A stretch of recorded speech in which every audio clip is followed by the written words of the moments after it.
시간도둑. 한가로이 인생을 즐기고 있는 이발사 푸지 앞에 회색 양복 차림의 사나이가 나타난다.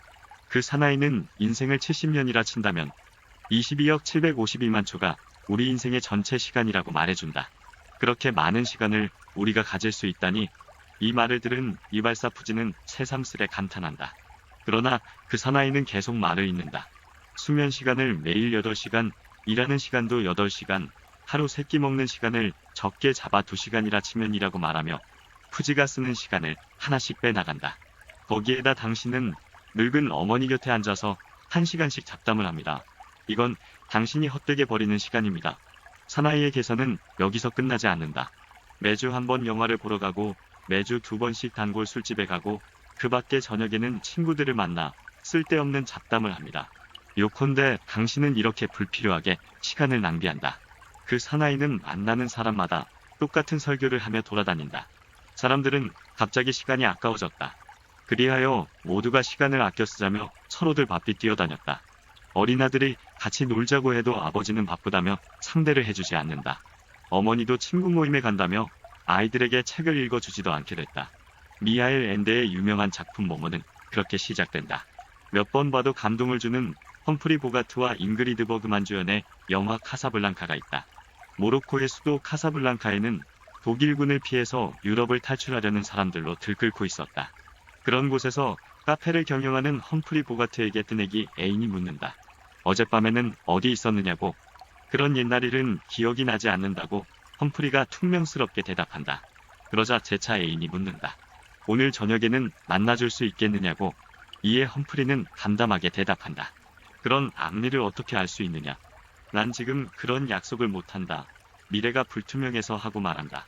한편 우리는 매일같이 큰일이 터져나오는 뉴스거리에 잠 못 이루며 하루하루를 걱정과 불안 속에서 살아간다. 우리는 지금 어디로 향해 가고 있는지를 알지 못한다. 어디로 가야 하는지는 더더욱 모른다. 지금 우리에게는 시간도둑으로부터 도둑 맞은 시간을 되찾아주는 모무도 없다. 20세기의 대표적인 문명 비평가의 한 사람인 앙드레 지그프리드가 이런 얘기를 한 적이 있다. 뉴욕에서 어느 미국인 집에 초대된 동양인이 밖에서 사람을 만날 약속이 있다면서 자리를 먼저 뜨려 했다. 사람들은 제각기 그에게 약속한 장소로 가는 제일 좋은 방법을 말해주었다. 한 사람은 지하철을 권했다. 또 한 사람이 고가도로를 타라고 권하자 차라리 택시를 타는 게 제일 편하다고 권하는 사람도 있었다. 그러자 지하철을 타면 시간이 3분 이상 절약된다고 제일 먼저 말한 사람이 일러주었다. 이때 동양인은 물었다. 3분이 절약된다 해도 그 시간을 무엇에 쓰겠느냐고. 그것은 시간에 쫓겨가며 사는 사이에 삶의 의미를 상실하게 된 서구인을 비판한 것이었다. 요즘 나온 신조어로는 타임푸어족이라는 단어가 있다. 늘 일과 시간에 쫓겨 여유 시간이 없이 사는 현대인을 빗대어 말하는 것이다. 직장인들은 타임푸어족의 대명사다. 업무와 가사일을 도맡아 하는 워킹맘, 과외다 뭐다 과제에 치여서 친구들과 놀지도 못하는 어린이들도 모두 타임푸어족에 해당한다.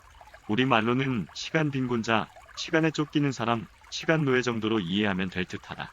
그런데 문제는 이렇게 무언가에 쫓겨서는 우리 모두 대부분이 정작 자신이 무엇을 위해 이렇게 허둥지둥 살고 있는지, 현재 가고 있는 길이 맞는 길인지, 진짜로 자기 자신이 원하는 것은 무엇인지도 모른 채 그냥 옆사람과 일절 대화도 없이 오로지 앞사람만 보고 달리고 있는 것이다.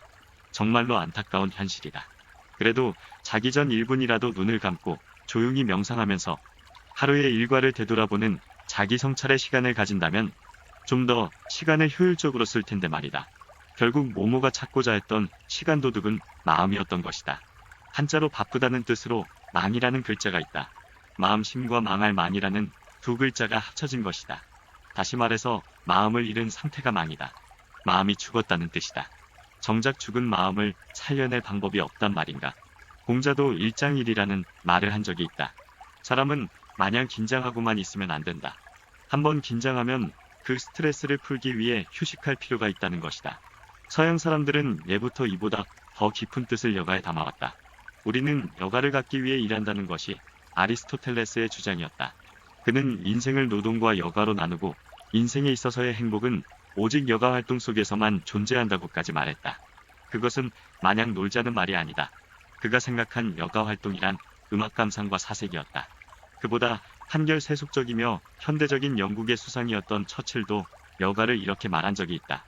그것은 자기 주위를 둘러보는 시간, 밝은 낮의 가정과 아이들을 둘러볼 수 있는 시간, 생각하고 독서하고 뜰의 화초를 가꾸는 시간, 한마디로 살기 위한 시간을 갖자는 것이다. 라고 말이다. 그리고 한마디 덧붙였다. 내 활력의 근원은 낮잠이다. 낮잠을 자지 않는 사람은 뭔가 부자연스러운 삶을 살고 있는 것이다. 라고 말했다. 미국의 발명왕이었던 에디슨도 일과 휴식에 대해 이렇게 말했다. 내가 80세가 되기까지 원기왕성하게 하루도 쉬지 않고 일을 할 수 있는 비결이란 다른 것이 아니다.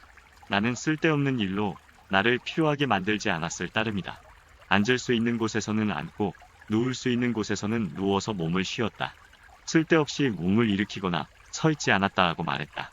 영국의 유명 철학자 토마스 홉스도 여가는 철학의 어머니라고 하지 않던가. 그리고 고대 그리스 로마 시대 철학자인 소크라테스도 한마디 한다. 한가로운 시간을 바쁘게 바꾸지 말라. 한가로운 시간이야말로 그 무엇과도 바꿀 수 없는 재산이다 하고 말이다. 이렇게 영국의 사상가인 토마스 홉스도 여가 시간을 사색과 휴식의 장으로 10분 활용했던 것이다. 끝으로 영국의 1930년대 방랑 시인이었던 헨리 데이비스의 시를 감상해보자. 가던 길 멈춰서서 근심에 가득 차 가던 길 멈춰서서 잠시 주위를 바라볼 틈도 없다면 얼마나 슬픈 인생일까. 나무 아래 서 있는 양이나 젖소처럼 한가로이 오랫동안 바라볼 틈도 없다면 숲을 지날 때 다람쥐가 풀 속에 개암 감추는 것을 바라볼 tum도 없다면 햇빛 눈부신 한낮 밤하늘처럼 별들 반짝이는 강물을 바라볼 틈도 없다면 아름다운 여인의 눈길과 발, 또 그 발이 춤추는 맵시를 바라볼 틈이 없다면 눈가에서 시작한 그녀의 미소가 입술로 번지는 것을 기다릴 틈도 없다면 그런 인생은 불쌍한 인생. 근심으로 가득 차 가던 길 멈춰서서 잠시 주위를 바라볼 틈이 없다면 오늘은 여기서 이만 줄일까 합니다. 모두들 행복하십시오. 감사합니다.